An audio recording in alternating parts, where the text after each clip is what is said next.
প্ৰথম কথাটোৱেই হ'ল যে খিলঞ্জীয়াৰ স্বাৰ্থ বিঘ্নিত কৰা এইটো কামটো আমিতো বাৰে প্ৰতি কি কাৰণ ঐতিহাসিক অসম আন্দোলনৰ সময়ৰ পৰাই আমি কৈ আছোঁ যে ইয়াত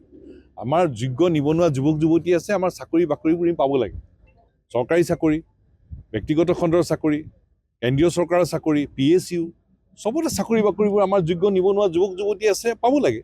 এই কথাটোকে কৈ থকা হৈছে আৰু এই কথাটোকে কৈ থকাৰ পিছতো এতিয়া PRC কথাটো আহিল PRC নাইকিয়া কৰি আকৌ খিলঞ্জীয়াৰ স্বাৰ্থ বিঘ্নিত কৰিবলৈ বিচৰা হৈছিল এতিয়া মুখ্যমন্ত্ৰী ডাঙৰীয়া শিক্ষামন্ত্ৰী ডাঙৰীয়াই টুইট কৰা দেখিছোঁ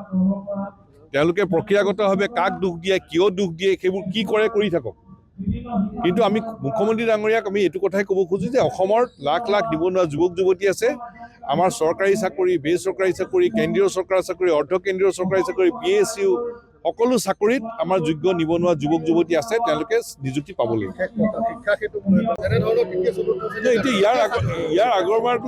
আগৰবাৰ ঘোষণা কৰিছিল যিধৰণে প্ৰক্ৰিয়া ঘোষণা কৰিছিল ছাত্ৰ ছাত্ৰীয়ে সেইধৰণে তৈয়াৰ কৰিছিল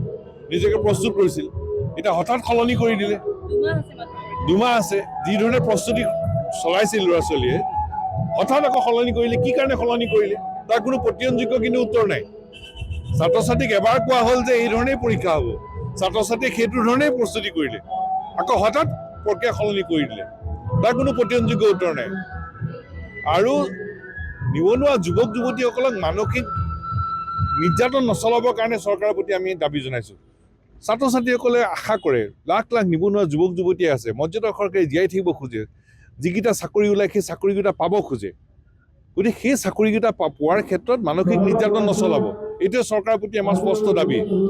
আৰু এটা কথা ঠিক যে চৰকাৰখনে কৈ আছে যে আমি চাকৰি দিলোঁ প্ৰথমতে কৈছিলে যে 22 লাখ নিবনুৱা 23 লাখ নিবনুৱাক চাকৰি দিয়া হ'ব 23 লাখ নিবনুৱাক চাকৰি দিয়াৰ পিছত ক'লে 1 লাখ নিবনুৱাক চাকৰি দিম গণি 1 লাখক দিলে বাকী 22 লাখ ক'ত যাব বাকী 22 লাখতো সংস্থাপন পাব লাগিব চাকৰি বাকৰি পাব লাগিব সেইটোহে মূল বিষয় কিন্তু আজিৰ তাৰিখত আটাইতকৈ ডাঙৰ কথাটো এইটোৱে যে অসমৰ লাখ লাখ নিবনুৱা যুৱক যুৱতীয়ে মৰ্যাদা সহকাৰে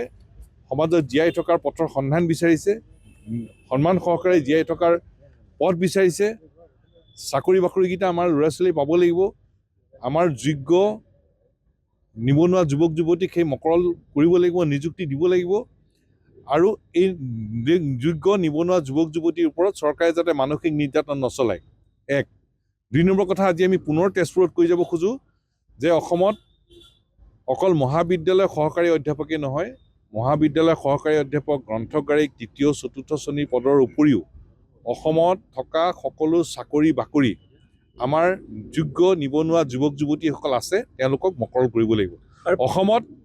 নিবনুৱা যুৱক যুৱতীসকলক মকৰল কৰাৰ ব্যৱস্থা কৰিব লাগিব এই কথাটোকে আমি অতদিনে কৈ আছোঁ এই কথাটোকে অসম চুক্তিৰ 6 নম্বৰ দফা অনুসৰি আমি সাংবিধানিক ৰক্ষা কবচ বিচাৰি আছোঁ বিপ্লৱ কমৰা কমিটিয়েও 6 নম্বৰ দফা অনুসৰি তাৰ অনুমোদন দিছে পৰামৰ্শ দিছে এইবোৰ কাৰ্যকৰী কৰিব লাগে যিকোনো খবৰৰ বাবে যোগাযোগ কৰক আমাৰ এই নম্বৰত 7099017330 আৰু 7099017110